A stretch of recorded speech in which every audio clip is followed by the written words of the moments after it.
Welcome back to Meet You at Breakfast. I am Ben here with Brian and Dylan to break down episode number 9 of the Traitors US Season 4. And we have a brand new traitor in the turret. We have a murder to talk about, a banishment, a lot of kind of drama, some good kind of story arcs that we're kind of working our way down towards this end game here. We only have like 3 episodes left plus the reunion. Yeah. It's starting to really come into place here how this endgame is going to shake out. So I kept saying I think the past 2 episodes were very clearly the 2 best episodes of the season. I thought last week was arguably my favorite episode of the entire season. So like I feel like I didn't know if we hit the peak, but I feel like we've kind of, in a good way, we've plateaued at the peak a little bit because I thought that this was a really good episode. We kind of have created this new side story with Eric that I think Eric is. That guy is stressing, man. He's a nervous Nelly. He really is. I think that was all great. I think getting Eric more confessionals was great because I think he's really good when he talks. Everything with Kristen, Rob continuing to just show how fucking cool he is and just how good he is at this game. It's just really impressive to watch. It's because last season it was kind of the final story arc of the season was the Danielle, Brittany, Carolyn kind of showdown once Rob was gone. And I feel like the season itself got not kind of boring. Like I think it got old at that point. So I think bringing in a new storyline like this with Eric, kind of with Tara and Johnny too, which I thought was really fantastic. I think kind of diving into their relationship was really good stuff. Everything was great. I love this season a lot. This is one of my favorite seasons of reality TV, like of recent memory. Yeah, no, I thought it was a really good episode as well. I think Rob, far and away, best traitor since Suri. Like he's just marching to the end here. Unless he somehow completely messes up, which I don't see happening, like cut him that check, and put him on the All-Star season because he is fantastic at being a traitor. And I don't know. I'm hopeful for Eric, but I don't know if he's going to be good enough. But maybe that's part of Rob's plan, that Eric is kind of bad at being a traitor and gets sussed out. Yeah, I mean, we'll see how it kind of plays with Eric, and we'll certainly talk about, especially the very end of the episode with him and Kristen. Everything that Rob has just done through this episode and the season in general, it's just very little to criticize, if anything. And even throughout this episode, every kind of decision he made and every strategy he kind of came through with, and even some of his decisions, we can talk through whether you guys liked him giving Eric the heads up in the turret about Kristen, or whether you think it would have been better for him to keep it himself. I personally think he made pretty much all of the correct decisions that I would have think to make. And then also, especially we'll talk in the mission coming up, on the fly really quickly with the strategy to just give the Traitors no info by just doing the same person of Tara for all the answers, which I think is I don't know. I don't know if we've talked about that as a potential strategy before. I don't think so. But that's I think a reasonable, kind of not to say obvious, but straightforward strategy that no one has really ever done in the show yet. So. Yeah, it's once again, at this stage last season it was Danielle and Carolyn when they did their version of this, and if I remember correctly, it was not they did not play the best they could have. Yeah, really well done. I think obviously I assume production amplifies with the creaking and how loud the boxes are. Yeah.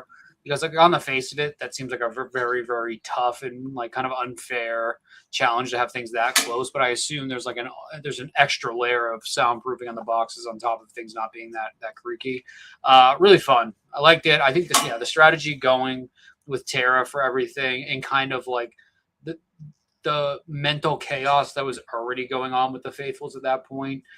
That was just great. I think Kristen kind of said it in her confessional. I think she said that if this was Tara's doing, she is insane, or if it's not her doing, she's completely clueless to like what this is making her look like. Everything about that I thought was really good. It was fun. Yeah, I think all their selections were just well done. And Rob too. It's like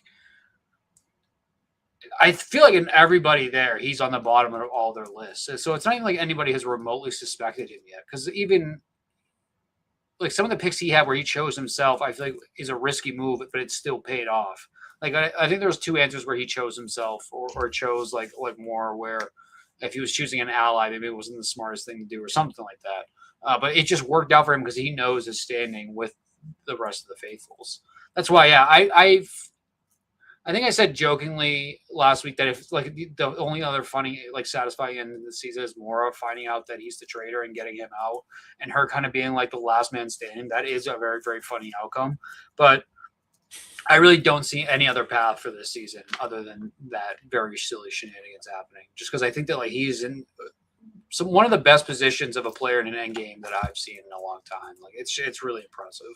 I could literally once again I talk about Rob far too much compared to like people in my family at that point. Like people at work, I'm bringing him up like once a day. Like this guy is like I really hope he's like our next superstar for reality TV. I mean, he kind of already is, but they need like that Boston Rob, that person that like everybody knows, everybody loves, and like he kind of reminds me a lot of that, honestly, because like he's an attractive guy. He plays the game really well. Like it's all very impressive. So kudos. I just don't know if we'll ever get him on something like Survivor or Big Brother, but maybe. Yeah, we'll see. Love Island games, maybe he can be on that. But yeah, no, Rob was great in this challenge. Good strategy, especially when you consider that there's always a chance to win back all the money at the end of the season in a final mission. So, like, yeah, throwing questions here might look bad in the moment, but realistically, they're going to get the money back. Yeah, I mean, we talked about this, I think, last season as well. Like, there's no... Like, if you're a trader, you should never try to mortgage your safety on behalf of, like, trying to earn, like, slightly more money in a mission. Like, it's just not... The trade-off is not there. And, like, you know, like you said, like, they usually give people an option to win more money. And it's like, it is, like, earning an extra $5,000 in the pot really worth potentially, taking a dagger to your game as a trader? Like, it's just not. Like, there's just no like rationale there. And I think this is one of the reasons, obviously, why Carolyn lost last season. I think that we talked about like one of her kind of mistake was trying to prioritize or at least like balance the idea of like earning money versus keeping her guard down as a trader. And like, yeah, no, there's just no reason to. You just have to eat it. You have to play as safe as you can and then get whatever money is available. $250,000. What's more important to you? Obviously, the money's amazing, but like, I want to win the game. I want like at that point, like I'm playing Traitors at work. I am well, I can't say that because I don't know if anybody at work listens to this podcast. And like I want to win it. I don't know if anybody else playing wants to win it as bad as I do, or even remotely cares as much as I do. But like when you get into games like these like mental and social games, there is some sort of satisfaction there of being like, hey, yeah, I'm the one that did this. We say with Survivor too, like a lot of times we don't get those people that want the absolute drive to win the game itself. They just want to get on the show and be part of the community and all that. The money is great, but I think when somebody like Savannah this season, like when you have somebody that clearly wants to win the game and is doing everything they can to win the game and is playing it so well, it's just it's fun to watch. It's fun for people to care. And you can tell Rob cares. I think he probably wants the money too, but you can tell that Rob wants to win this game. It's so funny. I've been watching Beast Games, and the amount of money they throw out in that show is so absurd. If you want to win money, go on to that show. If you want to, win a game, go on to one of these other ones. Yeah. I mean, it's the same thing with like Dondi before it got canceled, right? Like, you know, you have like spoilers for Donnie season 2. We have like David Gannett winning $4.5 million in that show at the end of it. It's like he won so much money that they canceled the show because they probably got their insurance up their ass. Yeah, I mean, like, for a lot of these people who are either like C-list celebrities or like reality TV personalities, like most of them are doing okay. Like obviously there's like, a handful that probably would, like it would be like a meaningful, like life-changing amount of money. But like 1 to 100 grand to 250 grand, somewhere in that range, depending on whether or not you have to split it, depending on how much you actually end up earning. Like it's a lot of money, but it's not like going to be the driving force for I think the majority of the people on a cast like this. And so yeah, you definitely need people to be cast who are there like for the title and for the glory, and like to be able to say like I won this game, like to be able to put it on their like their career resume or whatever, and to like actually care about it. Yeah, and I agree. I think Rob like very clearly loves these games, and he's very good at them, and he definitely is playing to win, and he's treating it like a game that he wants to win. Do you think that Johnny and Tara are here only to promote the Olympics? I think that's the reason they were cast. I don't know if that's the reason they agreed to play. Because at this point, does it really seem like either one of them want to be in the game? Like it seems like they're both going through like personal like struggles of I don't even really want to be here anymore. I think they probably wouldn't have fought as hard at this round table if that was the case. Like they definitely, I think they're just bad. Like I don't think they're like not trying. I think they're just bad. Yeah, right. I don't want that to come off in a negative way because I think Johnny's been. This was a nice, I feel, coming out episode for Tara, where we really haven't gotten too much of her previous. She's kind of really just been like a C or D character to everybody else. I think that this was a really nice episode to kind of get her out there, which was great because then I was actually watching some of the Olympics today and she was on it, and I thought that was very cool. So, but that's what I thought about it too. Of like they're going to the Olympics right when this airs. Back then when they filmed this, like I think it's in like July or August when they film these seasons. I think it's around there. Like that's obviously you're prepping to be away from your family again when you go to the Olympics. So I think that like, I guess I didn't know how much they knew about this game coming into it, which it doesn't seem like a whole lot. And like Johnny specifically in this episode, he was struggling, man. He was in that box. I was getting worried we were going to see somebody have a breakdown on TV. Like every time it cut to him, he looked like he was like internally losing his mind. But he's very funny. I think Johnny's very funny. He was a great casting for the season.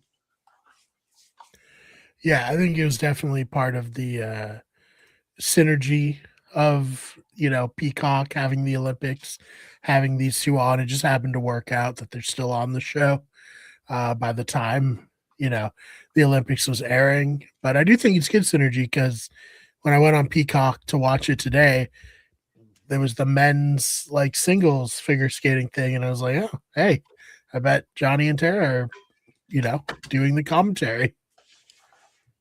Yeah, no, 100%. I think that they're, enjoying themselves and are like into the game, or at least like they were up until like this past round, where it feels like they kind of feel like they're under the thumb of the game for the first time. I think they just stand up for their head, kind of from a strategic perspective, then they don't really know what they're doing. But I mean, they both survived, and I don't think either of them are getting murdered, so they're probably both going to be in the final 7. So, is it like, are they playing a winning game? No, but they are probably going to be in most of the episodes. So, yeah. For what that's worth, I'm sure they're both fine for money. Yeah. I'm sure they're doing all right. But I guess should we move on to I guess we kind of did talk about the mission. Yeah. Well, the one thing we can talk about the mission too, with talking about Johnny and Tara, is like the big thing from them that we saw that was like very odd was it became by the 4th round apparent that the Traitors were just picking Tara for everyone. And for some reason, both Johnny and Tara still decided to not put Tara's name out for the fourth option, losing the entire group an extra $1,000 just for no reason at all, and putting an extra target on themselves. Well, I think it's along the same lines of not wanting to risk your game to win a few extra bucks as traders. I think that they wanted to prove a point that they were on a united front by not like picking negative answers for each other. So what's a few grand here or there? Yeah, bad move, but I don't expect much from them. I really enjoyed their story in this episode. I really did. But imagining a reality where if Johnny and Tara are the winners of the season and Rob is not, it's a very scary thing to like picture. So it's I think that this episode particularly was probably like kind of their peak episode for them. I assume. I agree. I don't think that either one of them was going to be killed in this. I don't think it makes a whole lot of sense for Rob or Eric to do that. But we don't need to continue the storyline on for another 2 episodes of them being like, yeah, we're not going to play this game how you want us to play it, but we're still here. Because if we get down to it once again and somehow Rob doesn't win, that's a very frustrating watch. Right. I can't see it happening. I just can't see how it will go wrong for him, Yeah, I mean, even like at the roundtable, if we're going to get into this a little bit, they make their pitch. Their pitch is pretty bad, I would say. They are targeting Steven, and pretty much the only reason why it ends up working is because Natalie was independently already on Steven, and Rob and Eric both saw an opening to take Steven out here, which they think could potentially elongate their game an extra round by extending the Johnny or Tara banishment to the next round, which I think is smart. I think it's really good gameplay. We could talk about whether or not it's going to work out for Eric in particular, but I think that the thought there is good, of like basically keeping in Johnny and Tara as shields for an extra round. But yeah, like again, like nothing that Johnny and Tara did here is the reason why they're surviving. They're basically surviving as like a shield and as scapegoats that the Traitors are kind of just using to try to like get themselves further in the game. So I guess I didn't realize that the rest of the house did not know that they were best friends. I didn't realize that until this episode that it was like such a secret. I guess maybe they might have mentioned it earlier before to not mention, but I completely forgot about that. Yeah, it was very funny to watch like them. Well, I thought they were doing something for no reason when they were like pretending to not know each other or whatever. But apparently it was working, but then they just completely threw that out the window this round to the point where they're just like cuddling in like a room by themselves. Well, I do remember, Brian, actually, when you and I worked together, I got a job at this place, and my uncle, who was my godfather, also worked there, and we worked in the same department. And for some reason, we both decided to just not let anybody know that we were related, even though he was he's basically like a second father to me.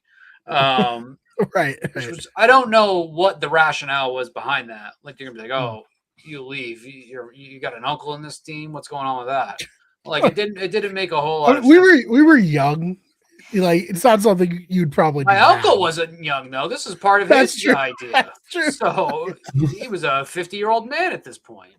So I don't know if Johnny and Tara maybe thought that it was going to be really detrimental. And once again, working in an office and playing Traitors are not the same thing, obviously.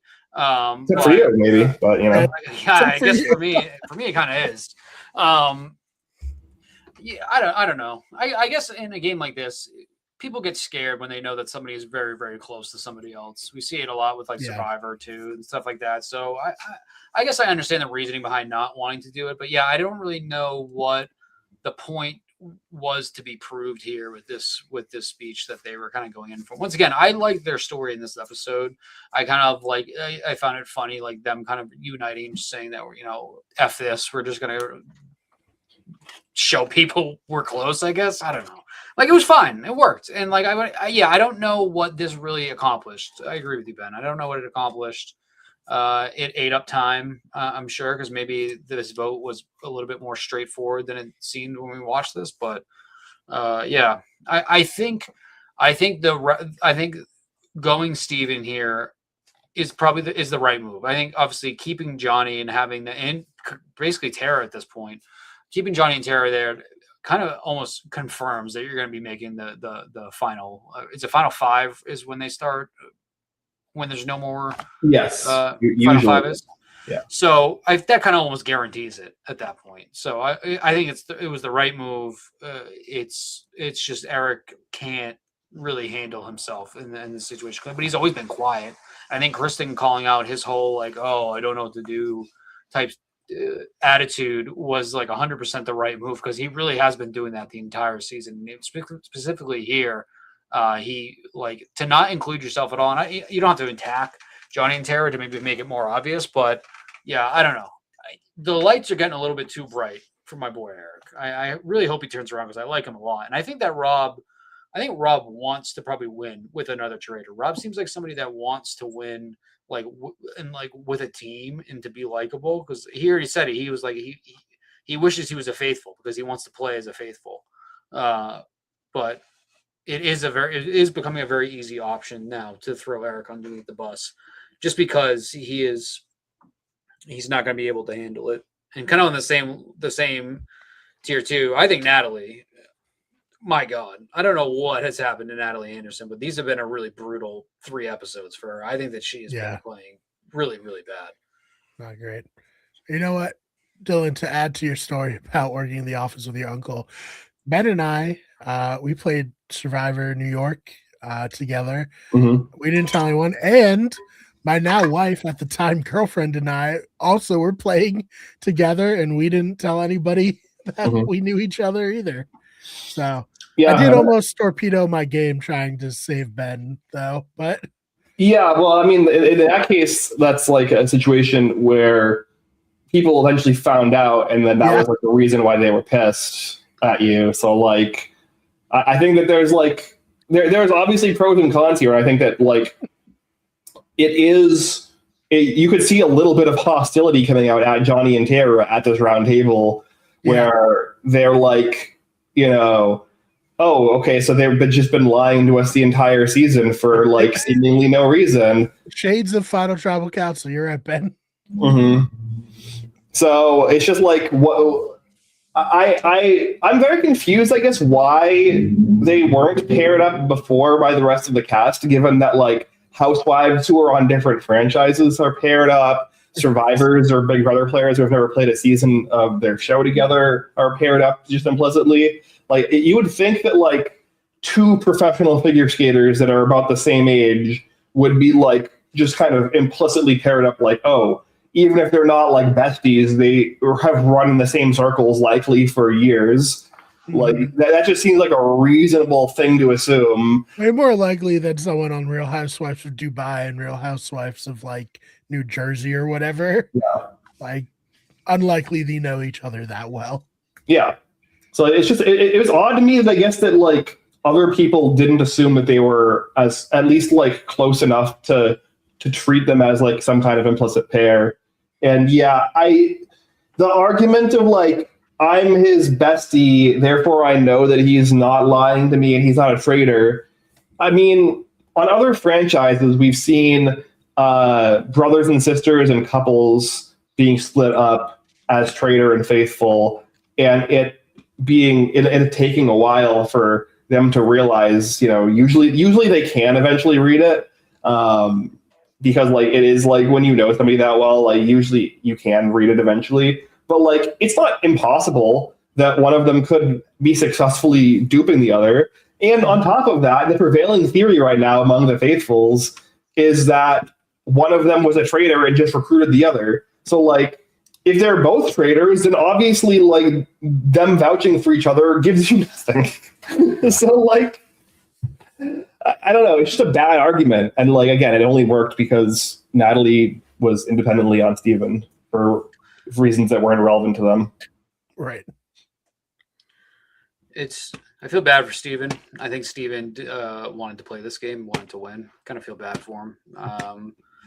I think he probably realized at that point too. I'm playing with a bunch of bozos at this point. That's why it's like I think the Faithfuls have played a very, very bad game this season, obviously, but it doesn't mean that I think that Rob has kind of just been like skating through the season. He's lucky that he made it this far because of how bad the Faithfuls are. I think that the actions of Rob and the other traders prior to this and their selections have kind of molded this chaos within this group. Where once again, Natalie, I thought was one of the more calm and cool collect Survivor players. Like she pulled off one of the biggest blind sides or one of the more important blind sides in Survivor history. You know, she's a winner. She fought back at Winners at War, whatever you want to say about that season. Like, which was a really, really impressive, well put together. And they said it in this episode of Traitors too. Natalie's very well spoken. I have not necessarily seen that from what on the show for Traitors this year. I think that she has turned into kind of just I don't know. I think all logic has kind of gone out for Natalie. I don't really understand what, like the vote with Tara last week, you know, kind of the panic over the motion that she was actually going to die, telling Rob to tell everybody he has the dagger in this episode. Just like one, that's not good gameplay by her. And also it's kind of shitty. Like it's shitty by her and like not being a good friend to Rob or an ally. I don't know. I don't know what, I think that you can attribute it to the Traitors and Rob and like kind of what they've done where everything has been so random and everything has been just so well timed and like everything even up to this point there was stuff with Tara and always using her name, like everything has been so calculated and just really well thought out to this point. And I think that I that's one thing I don't like. I've been because I'm looking through the episode discussion for Reddit right now. And I got to the part where some people are saying that Rob is like lucky in skating through this season. That is like not at all the case. You need to watch this. You need to watch the season with a different lens if you think that, because they have created this situation for the Faithfuls, even though the Faithfuls have not been playing that well. And that's why I think that he's just so damn impressive, because they're both losing their mind and completely clueless that it's him. Yeah, I mean, I disagree. Like Rob was dealt like one of the like least advantageous like traitor like turrets that you could possibly be given. Like he was put into the turret with two people that were like an obvious like automatic duo against him, who were like both very like loud and like kind of commanding people. So like I disagree that like he's been skating by. Like you could argue like Lisa and Candace losing was a lot of like them misplaying more so than him playing well, and like he got like lucky insofar as like they screwed up and like put themselves in a position where he could like kind of kick them out the door. But like he still has to like play the best out of the three of them in order to put himself in a position to even do that, and have the wherewithal to realize that he has to execute on that, and like consistently make the best strategic decisions across the board. So like I don't really like this very much comes off to me like how people put down like a Boston Robin, Redemption Island, or a Kim Stradlin One World, where they're like it was so easy and seamless, the cast was weak, they were all stupid, whatever. Like it's kind of very similar vibes. When like at a certain point when you play like such a dominant game with like so little like by basically like preemptively putting out any fires that could possibly like come at you, like yeah, that's going to look like, so it's going to look easy, or it's going to look lucky or whatever, when it's just that you've played like such a seamless game that it feels like you've had no adversity, because you've basically like killed every possible adversity before it's grown big enough to become an issue. Yeah, I totally agree with you, Ben. And like I said, Rob, best traitor since Suri, hands down. I'm so impressed by him. For someone to come into the game not as a gamer and play as strategically as he has, I don't have enough kind things to say about him. Yeah, it's a lesson on judging a book by its cover, because when he came in, you thought that he was just this hot, dumb idiot that was not going to be that good of a trader, and turns out that he is a hot, genius, strategic man who is very good at this game. So Yeah. lessons learned. You know what? I do think that's a good point because I do think not only did maybe we underestimate him, but his fellow players probably underestimate him because he's so 100%. handsome. I think that's my one concern with Rob is that if he becomes too relaxed towards the end here, and maybe it maybe like it kind of allows the faithfuls to catch on to him. Not like purposely does that, but I like you can tell he is still very relaxed, and it could just be the persona because he wants to come off as being like cool and calm and collected and all that. But I kind of believe it. Like I believe that he is that relaxed and just is going with it. Once again, I think that he wants to win this game. And he's doing a fantastic job to get there, but maybe he is just a little bit too chill about it. But he has a reason to be chill about it at this point because nobody suspects him. So that's my only concern is that maybe he lets down his guard at the wrong time. But that's also like maybe that's the funny ending we get with Mora snuffing him out and her being like the real champion of the season. There was a very interesting moment at breakfast, I think, where like there was like a back and forth between Rob and Mora that it kind of like felt like it was like lightly implying that like she was kind of sussing a little bit, but we haven't really got enough from Mora, I think, to really like sell me on that as a thing that's going to happen. And that kind of more to me feels like, you know, either he cuts her in the end game or he takes her to the end and then like she gets like completely bamboozled and she's the one that like looks like the idiot who brought the traitor to the end and lost. Like I don't know. There's definitely something there, but we haven't gotten enough, I think, in confessional for Mora to really know where her head is at. So yeah, I don't know. To me at this point, like it's just kind of I understand why he's so relaxed. And until he does something that looks like a misstep or like could be taken as a misstep from me, I'm just gonna assume that he is just like, you know, riding that persona and he's not really like taking his foot off the gas. Because yeah, I have yet to see really like a major misstep that I could point to. Maybe that's also like contradicting of me saying that I think that everything he's done has been calculated and like well thought out. Because I don't think I guess maybe somebody that is actually playing the game relaxed enough is not in a state to have like those well thought out and calculated moves that throw people off. So yeah, I think it's more maybe it is more kind of for the show to continue playing that he should be no threat to everybody. Maybe it probably is more of that. Yeah. I think also they're probably doing it, especially in this episode, to contrast him with Eric, who, especially at the end of the episode here with Kristen, gets basically sussed on because he's being kind of frenetic, neurotic, high-strung, like not answering a direct question, like seems evasive in terms of him being confronted by Kristen. And I think that like maybe that's the contrast they're drawing of like, hey, if Eric does lose at some point, whether it's next episode or the episode after or wherever, this is why Eric lost, because he, you know, wasn't being cool, calm, and collected. And look at Rob; he's being cool, calm, and collected while still playing a great game, still making good decisions, and that's why he's able to, you know, stay under the radar. What do you guys think the kill is? What do you think the right kill is here? I think you could make an argument for Kirsten or Natalie, honestly. I think it depends on. I think that like, I think Kristen's probably the kill, but I don't know if Eric will go for it. I think it potentially comes back on Eric if it is her. So maybe Natalie. I don't think it would come back on Rob because they're close. So I don't. Yeah, I would. As much as I don't want Natalie to get murdered as our only gamer left, I think maybe that's the best move for them, but we'll see.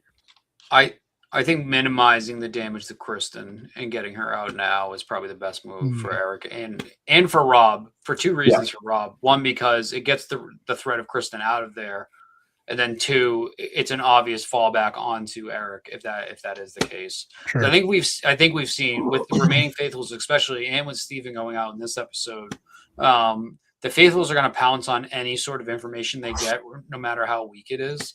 I think like the case against Steven was relatively weak. I think like outside of the gold and Lisa, and I understand going there if it's really random and they don't interact that much. There's really not much else to go after for Steven. Like I assume production kind of built up him saying like he was so lucky not to be killed last night. He thought he was being killed and all that. I assume that was built up because they knew that maybe somebody brought it up down the road. But like they had the thing with him cutting the turkey, which clearly wasn't the case. Like that was really the only other times that he's been suspected as being a traitor. And I think if you just throw something out there for Eric at this point, he can very easily be taken out. So, and I think Natalie's just been playing terribly, and like I don't even think it's a secret to the house. Like it's not like just the edit we're getting. I feel like it can't be a secret to the house at this point how bad she's playing, and she would be an obvious go-to for Trader after that too.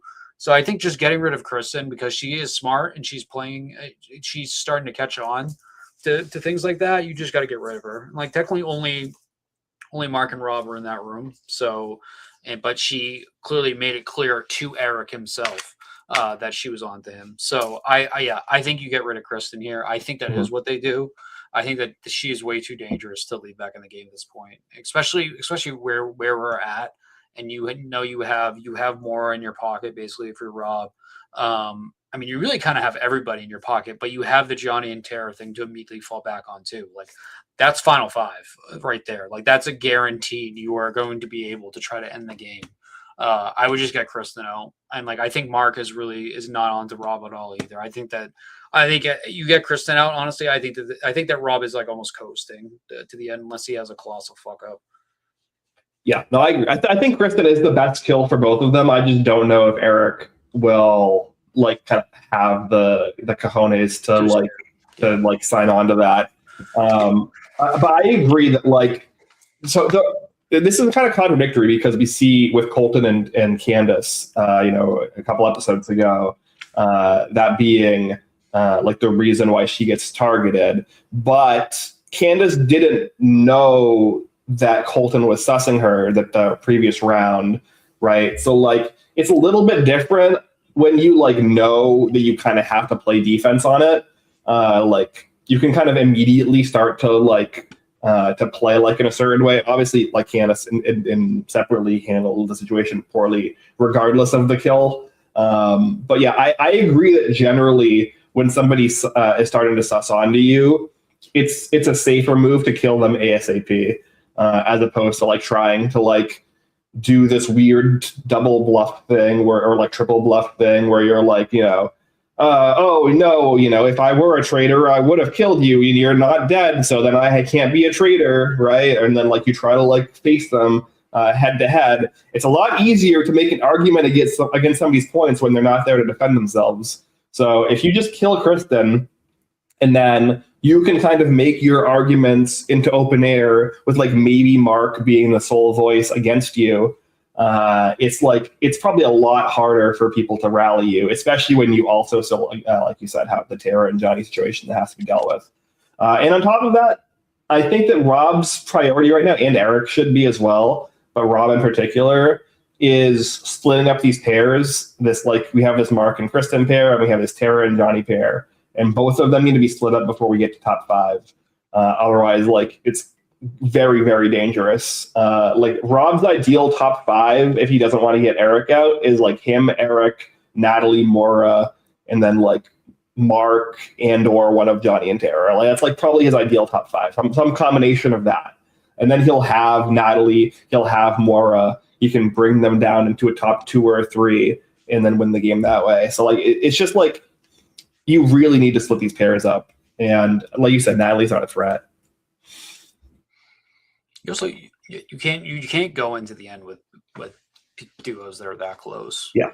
Because I think Rob can probably consider Maura his she's the other one to his duo, but there's not really a world where Tara and Johnny I don't think Kristen and Mark are as close as Tara and Johnny, but they've been playing together for pretty much since the beginning of the game, from what we've seen.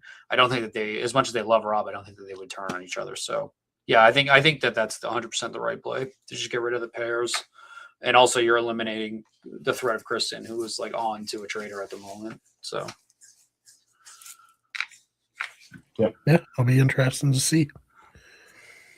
Well, if you're watching on the simulcast, my eyes have been on fire for this entire podcast. I am new to contacts, and I took them out before this, maybe a little bit too aggressively with my eyeball. So I have been sitting here blinking and squinting this entire time. So I very much need to wrap this up. So I will say we are a week and a half away from Survivor 50. That is incredibly exciting.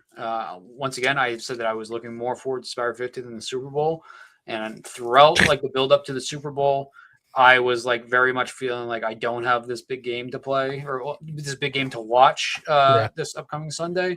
I have a big opening episode of Survivor coming out, and I am very, very excited for that. So please tune into the Blindsiders.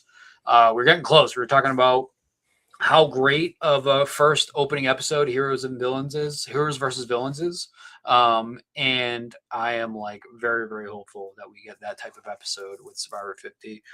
There's a lot that they can do narratively and kind of just like with callbacks and stuff like that. And I think it's going to be a very, very fun night. So I'm looking forward to that. Please watch us on Blindsiders. And I think that it is right. The finale of Traitors and the premiere Survivor are like the back-to-back nights, right? So that is going to be a very, very fun week. I'm looking forward to that.